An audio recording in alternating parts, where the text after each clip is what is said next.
This podcast and content posted by Dr. Judith Joseph is presented solely for general informational, educational, and entertainment purposes. The use of information on this podcast or materials linked from this podcast or website is at the user's own risk. It is not intended as a substitute for the advice of a physician, professional coach, psychotherapist, or other qualified professional diagnoses or treatment. Users should not disregard or delay in obtaining medical advice for any medical or mental health condition they may have and should seek the assistance of their healthcare professionals for any such conditions. Hello, I'm so grateful that you chose to listen to this podcast. I'm Dr. Judith, a board-certified psychiatrist and researcher. And on this podcast, you will hear from world-renowned experts. At the end of every single podcast of The Vault, every expert talks about a time in their lives when they were struggling and no one knew it. And they talk about what they used to get through that struggle. So make sure you listen through till the end and you subscribe and share with a friend. Jenny Huang is a world-renowned concert pianist,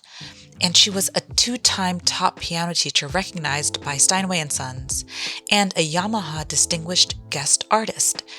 She studied at the Mann School of Music at the New School, and she earned her undergraduate bachelor's degree from the Oberlin Conservatory of Music, where she studied under internationally acclaimed piano pedagogues. Funny enough, I also started therapy when I first came to the US when I was 17. And it wasn't because I knew what therapy was or truly believed in it back then. It was because the school offers free therapy for students under the health insurance. And I thought that I need to practice my English. I did not expect that. As a therapist yourself, you must be like, wow, I did not see that chart. That is actually brilliant. I was like, but it turns out I did not only improve my English every single week talking to my therapist, but I also got to resolve a lot of issues. Jenny was touring the world and a rising star when 2020 hit, and this put a halt on her career. Lost my best friend who actually passed away from COVID in her 20s. And I was also pretty much bankrupt. I had $600 in my bank account. And I was also homeless, jobless because the entire music industry shut down. That was probably one of the hardest time in my life. And then another pivotal moment in my life was when I transitioned from the music world into the business world. And when on one hand, I was this pianist who had performed around the world, was well respected. But in the business world, I was nobody. And then created one of the top children's piano schools in the city. Jenny had to learn how to adapt and pivot quickly, but she quickly became a trailblazing marketing executive and was named by Ad Age as a rising star, only one of 7 globally. In 2023, she became the first director of B2B brand marketing for Gannett, USA Today's national business. And she spent a lot of her time outside of work pouring into the Asian American community, helping youth to develop their passions, and supporting organizations that uplift women. Jenny joins us in the vault to talk about how she overcame hardships as a young person in today's business world and how she stays true to her passions by pursuing her art. Jenny, thank you so much for being on The Vault. Thank you so much for having me. We met and we hit it off right away. I met you. I actually came in late to an event and you were speaking and you gave this great speech at a USA Today event. And I know you have a really important role there, but you also have an exciting and purposeful role outside of work. And so many people these days are finding that it's so hard to find purpose. I just read recently that the older generations used to have a midlife crisis and they wanted a Porsche and divorce and all this stuff. But the newer generations are having a purpose crisis in their midlife where they're finding that they're successful, but they don't feel fulfilled. And you've managed to find purpose both at work and outside of work. So tell us about what you do outside of work. Outside of work, I run a small music school that I teach and help other others who are interested in music to pursue different kinds of music and instruments, for example, piano, guitar, drum, and violin. So that's one part of what I do, spend lots of time helping others to pursue music. And the other part of what I do is community work, which is helping the Asian community, helping the women community, and really help uplifting them. So for example, I host regular AAPI dinners for Asian professionals who work in PR, advertising, and marketing, and so on. And I also speak at lots of events and universities and summits that has a strong focus on help uplifting women and next generation. Well, the school, I mean, I had no idea that you were a professional concert pianist.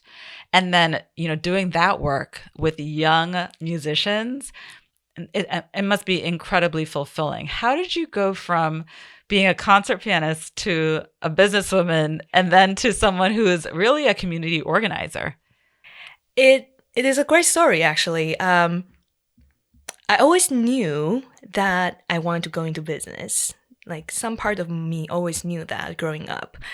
I had very early success as a concert pianist. I've been touring since I was very young, moved to the US when I was 17, and made a name for myself as an international concert pianist. But then when COVID hit, it was one of the most difficult times for me and many other musicians. And that was the time when I asked myself, what's next, both personally and professionally? And I decided to transition my career. And that was also the time when the music industry was completely shut down. No one knew when the music industry was coming back. And I also had a lot of personal challenges at that time. So I asked myself the very honest question, what's next? So I decided to transition my career and started from the bottom as an unpaid intern and to $15 an hour intern. A couple years later, now I'm the director of marketing at USA Today. Wow, that's an incredible story. And thank you. The two are so, in my mind, they're so different, right? They are. Because in one, you're in front of a crowd, you are the star, right? And you're connected to an audience. But in the other, it's really about promoting other brands, but you're still connecting, but in a very different way. And talk about that transition, because for many people who love to perform, that gave them so much purpose. And for that to be taken away, that was like a huge trauma for many artists, and some have not returned, but yet you found a way to continue the music and the art. So talk about how that was so difficult for you and how you got through that. To answer the first part of your question, that yes, music and marketing is very different, but they are also very similar in a way that is about connecting people. In music, I perform and build emotional connections with audiences through the format of music, with music notes. However, in marketing, I also connect with consumers, build emotional connections with consumers through different kinds of marketing strategies, such as events, such as digital campaigns, social medias, and so on. So even though they look so different, there are many similarities. And at the end of the day, it's connecting with people. And the second part of your question, to answer the second part of your question, that it is very hard for a lot of musicians and performers during COVID time to try to figure out what's next and to even survive through that. And I think I really found purpose of giving my skill and giving what I have learned, everything I've mastered in the music school and the music world, to those who want to learn music, want to better understand how to appreciate music, and especially to the next generation. Most of the students I have are little kids, and it just brings so much joy to me that to see them learn and grow and to grow up as an adult who could appreciate music and also can play an instrument. I wish that I had stuck with my piano lessons. My siblings and I, we didn't practice enough. And sometimes it's really hard to motivate children. It is. But I think it's so rewarding when a child can build on a skill, can say that they practiced and it paid off and now they can create, right? It's something they did. So tell us about the challenges with motivating young children who maybe they don't feel like they're good enough, or maybe they just aren't motivated to get involved in the lessons. What do you do with your students and what do you advise? It is hard to motivate children because learning any kinds of instruments require lots of practice. Yes. And I think most children wouldn't prefer to sit in the practice room by themselves, like day in and day out, and to practice. And they would rather to play in the playground. So I think personally, I have been approaching this through the lens of viewing them as understanding them as a human and viewing them as a human rather than just a kid. So what I meant was really understanding what motivates them and what they like and what interests them. And for example, some kids like competitions. Some kids like to be seen. Some kids like the group dynamics. So for those who like competitions, I send them to more competitions. For those who like to be seen, I send them to more performances. For those who like the group dynamics, I create opportunities for group lessons or even send them to orchestras so that they have that kind of social interactions with music that they could truly enjoy it. And for some of the kids who just couldn't, who just did not like any of the motivations that listed above, that sometimes it just takes a good teacher to find what kind of music that truly interests them. Like some kids, they just love Taylor Swift. Like, then why not? Why not let them learn Taylor Swift? If they are learning they are growing their skills, I will let them do that. So when did you start the music business? When did you start that school? Because your school has significantly grown. Yeah. I started during COVID in my bedroom, Wow. a studio bedroom, my studio apartment bedroom, putting out fires in my building, offering lessons, discounted lessons to my neighbors. And I thought, well, I wanted to meet who lives in my building. First of all, I want to have a sense of community. And number two is I have something incredible to offer, and I want to share that. And number three is obviously I also need to pay my rent. I mean, it's brilliant because you get to still work with music. Yes. You get community and Yes. connection because Yes. loneliness was a real problem. Yes. And it paid the bills. Like, so you can always use your talents, right? Absolutely. Absolutely. And I know that like you're also active in your community in different ways, right? So tell us about some of the work that you've done with the Asian community, because during the pandemic, there was a lot of increase in crime towards the Asian community, a lot of bias, right? And a lot of blame that was misplaced. So tell us about how you connected with your communities so you didn't have to face them alone. Yes, I have been very intentional in finding my people, building my community.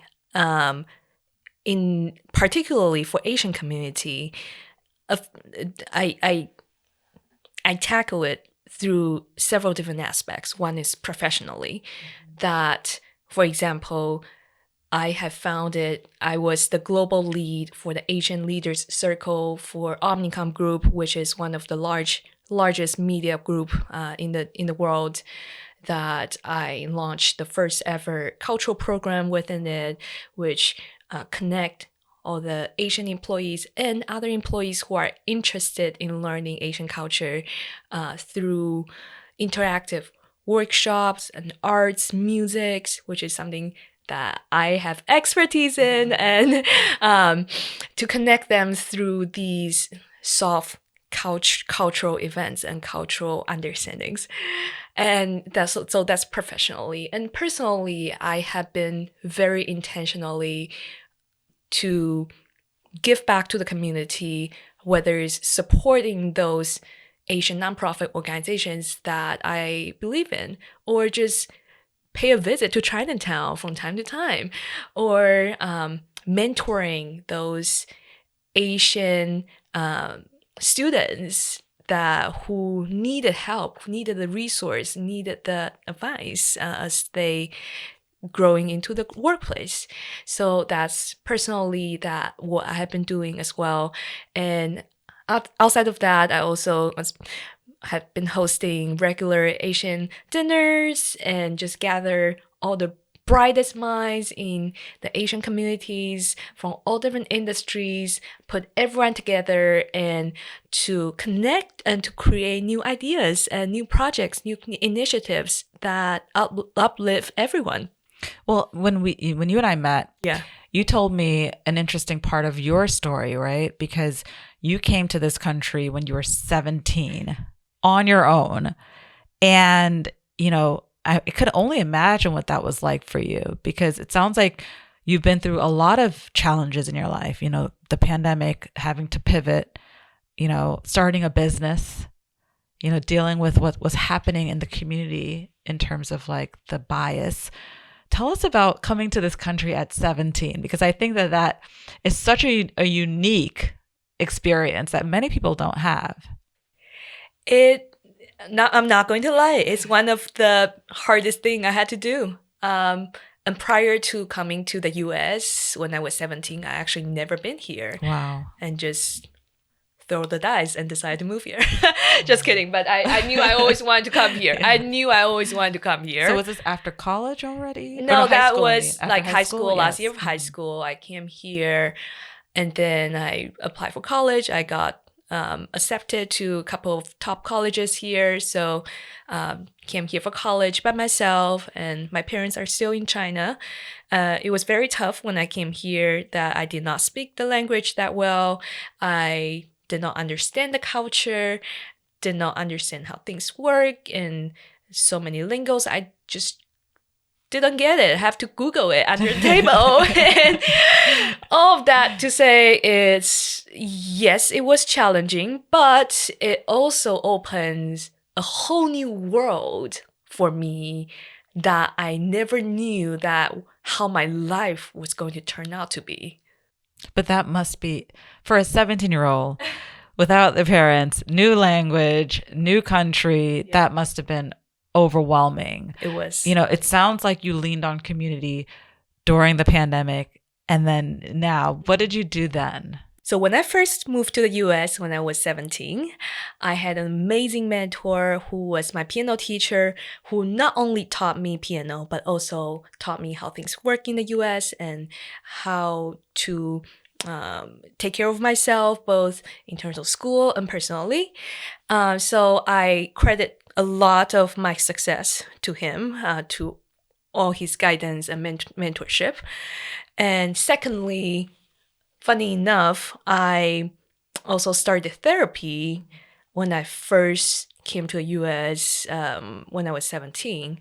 And it wasn't because I knew what therapy was or truly believe in it back then. It was because the school offers free therapy for students under the health insurance. And I thought that I need to practice my English. I did not expect that. As a therapist yourself, you must be like, wow, I did not see that. That is actually brilliant. I was like, where can I find a place where I could practice my English to someone for 45 minutes a week without any charges? You're so smart. That's how I got into therapy.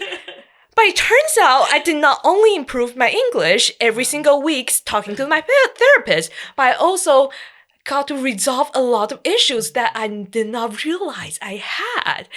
So second I credit it to the free therapist free therapy sessions I received back in college. And number 3 is, I think it was, again, leaning to the community. I really had some amazing friends in college. Some of them are American, some of them are Chinese or Asian.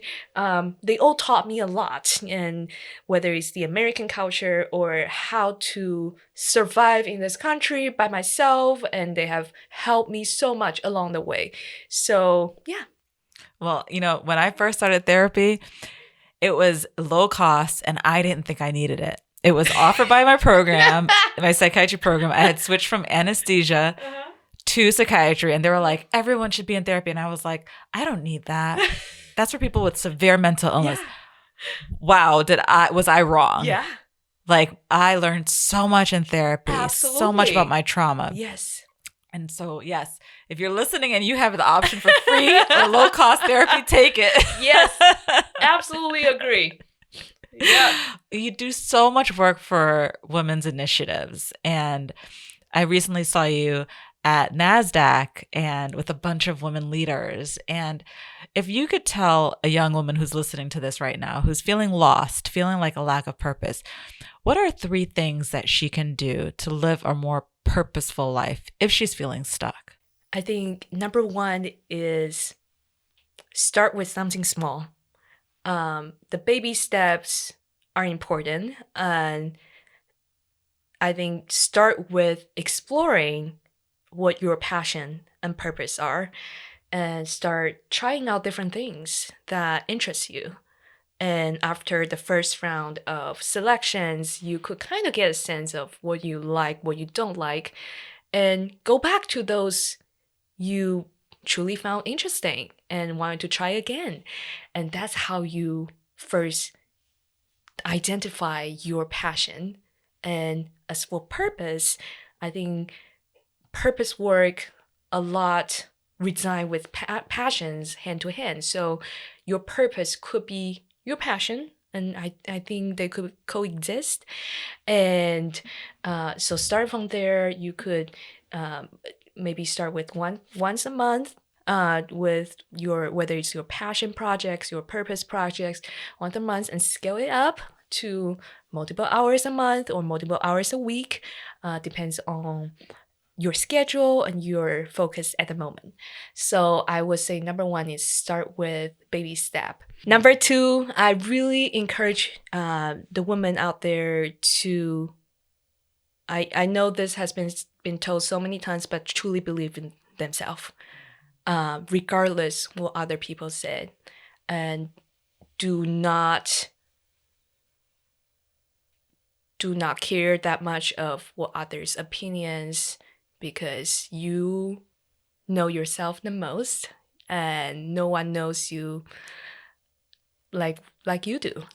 So that's my second advice. And number 3 would be taking the opportunities and the resource you have, regardless how much resource or opportunities you have, to explore things outside of your comfort zone, whether it's moving to a different country, different city, or trying different things.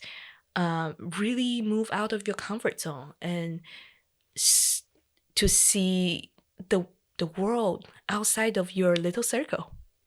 I love that, because sometimes people think they want what they want now. Like, why they look at social media, they see people doing all these wonderful things, and they're like, I just want that.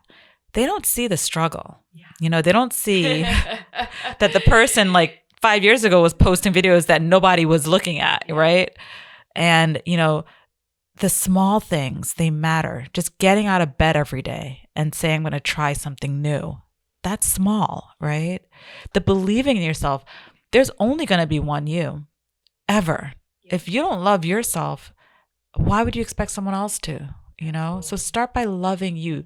You may not love everything about yourself, but you got to find one thing, right? Even if it's like you like your I don't know, your fingernails, like anything. Find one thing a day that you like about yourself, right? Because there's someone else who wishes they had what you had. There's someone who's sick right now, terminally in a bed, and wishing they had your ability to get up and stand and to move. There's someone who, can't speak right now, who wishes they could sing like you can, like there's always something. And then, what I truly love about what you're saying is that it doesn't have to be grand, like you can appreciate the small things in life. So you may not have all the opportunities that you want, but take the opportunities that you have, right? If somebody is opening a door for you, go through that door. But many of us feel as if we're not ready. We'll wait until this thing happens. We'll wait until that. Take the opportunities. Not everyone has those opportunities. Yeah. It reminds me of a time when I was in South Africa and I was giving a talk to these young girls who were in an orphanage. And, the girls were given an option to go playing or to come to our little talk. And the girls that came to the talk, they had a choice, right? You may look at these kids and say, oh, they're in an orphanage. They don't have choices. Everyone has choices. Every single person who is alive has a choice. I agree. So there's opportunities for you to take or to not take. That is a choice. I always ask my experts who come on and share their wisdom with us to reflect on a time in their lives when on the outside, everything looked put together. People thought you were so perfect. They wanted your life, but you knew things were not that easy and you were actually struggling. And how did you get through that?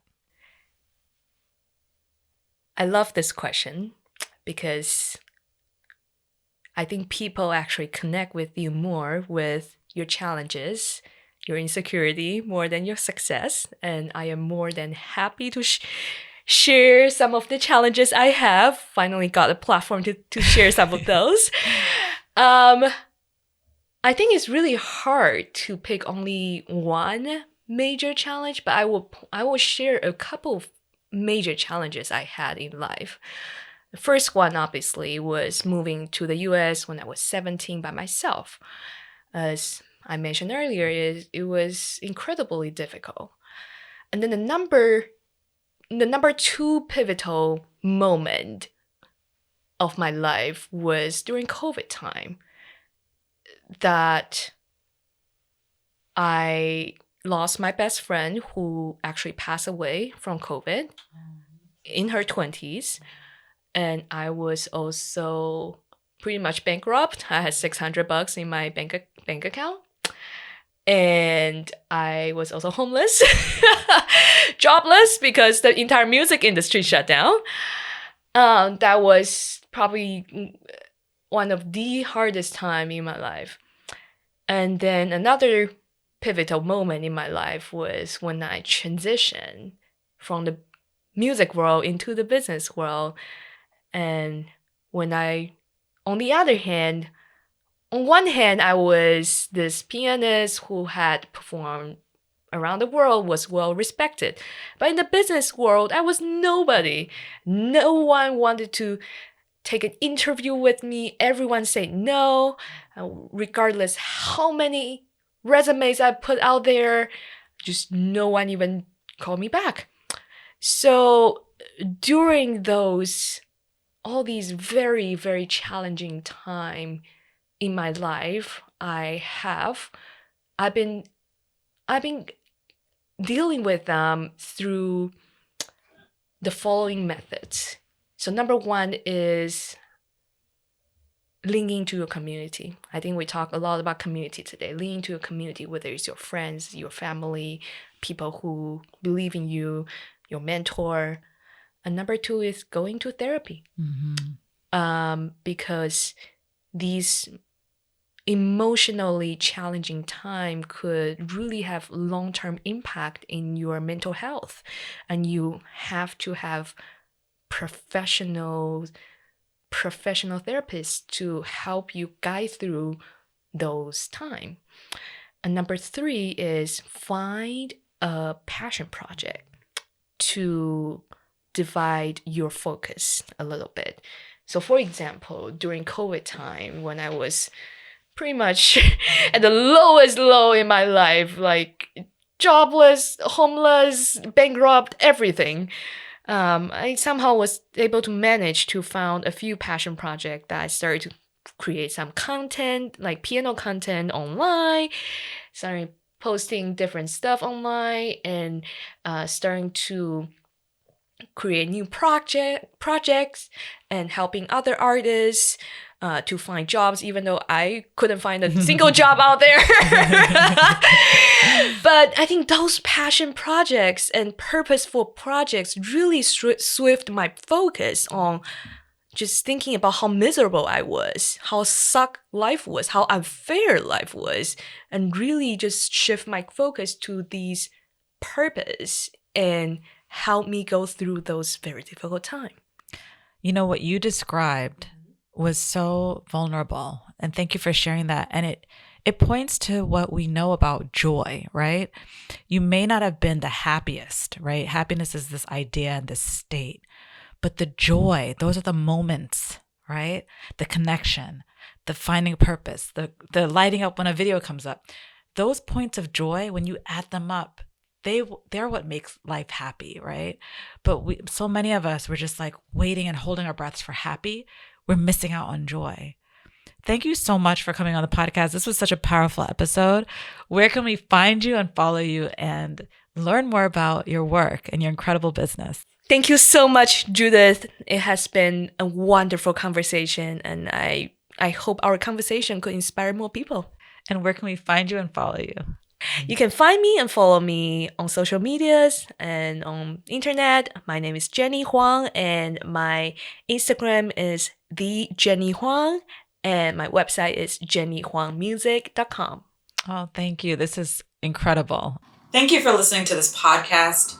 Make sure that you subscribe. When you subscribe, it helps me to continue to deliver this mental health information for free to millions of listeners. So please support my mission. Please pick up my book, High Functioning, and let's build a happier life together.